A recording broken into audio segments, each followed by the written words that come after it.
Welcome back. Thanks for joining us on our Proverbs Challenge. I apologize that you might have missed me yesterday.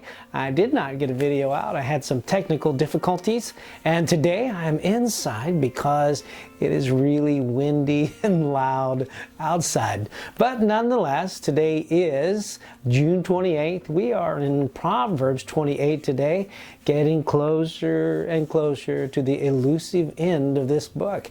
And Proverbs 31, which is one of my most favorite Proverbs. And so we're making our way through the book, and today, like I said, not one proverb has a single topic, but today you'll see that it's has a lot to do with being wealthy, being rich, seeking after treasures, and there's nothing wrong with being wealthy. I want everyone to know that I have lots of friends who have the gift of whatever they touch, kind of like the Midas touch, it turns into silver and gold, But the more they get, the more they examine their lives and see what their responsibilities before God is. So it's what you do with the gifts and the wealth and the blessings that God gives you that really, really matters.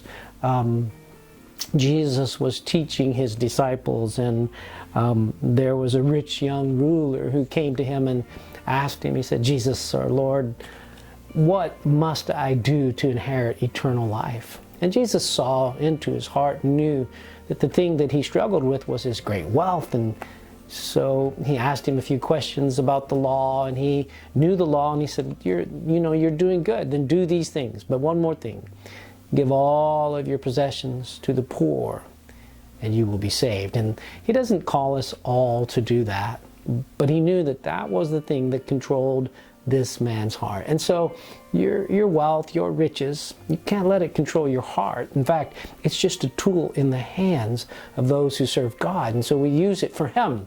And he doesn't mind if we have nice things, but don't let those nice things be the things that control your heart, your mind, your time, your resources, your responsibilities, because you will always want more.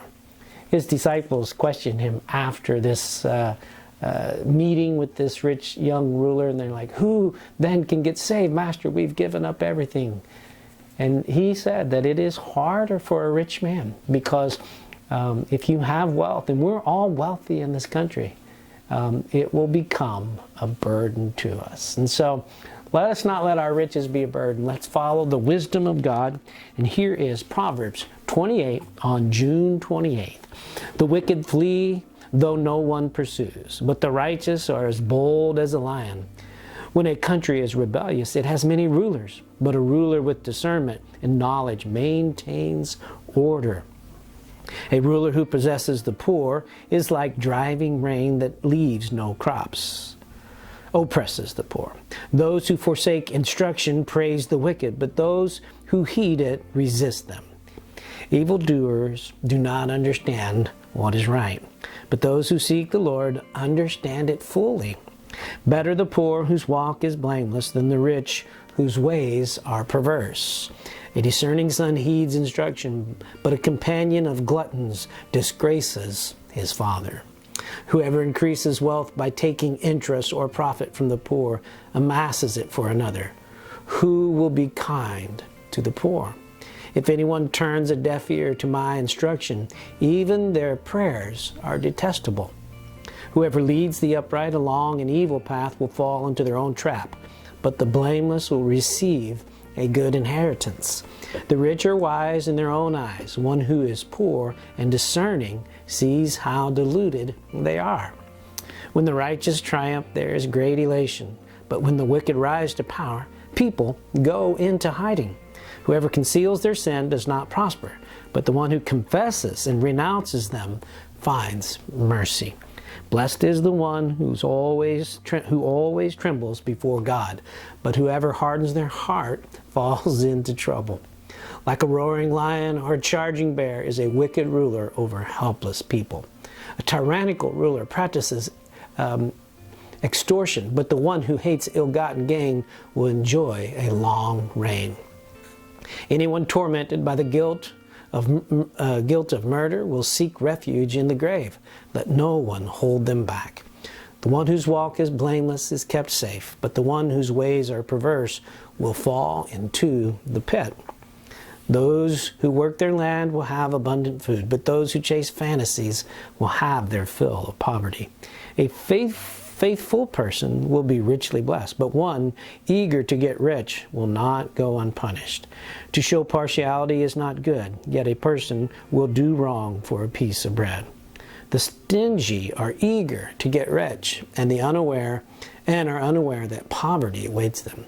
Whoever rebukes a person will in the end gain favor, rather than one who has a flattering tongue. Whoever robs their father or mother and says it is not wrong is partner to one who destroys. The greedy stir up conflict, but those who trust in the Lord will prosper. Those who trust in themselves are fools, but those who walk in wisdom are kept safe. Those who give to the poor will lack nothing, but those who close their eyes to them receive many curses. When the wicked rise to power, people go into hiding. But when the wicked perish, the righteous thrive. And there you have many of Solomon's teaching on the riches and the wealth of men. And you see, if you think about many of those, it's about what has captured our heart and what we seek the most. And if you just seek God the most and you obey Him, and then He will bless you with the greatest riches. And it's not always that you're the richest person on earth, but you're rich in wisdom and in righteousness. And that is enough to sustain us all the days of our lives. Well, I hope that I see you tomorrow, Lord willing. And Lord willing, no technical difficulties or wind. I'll be outside on my porch is where I like in the morning. But Lord willing, we'll see. God bless.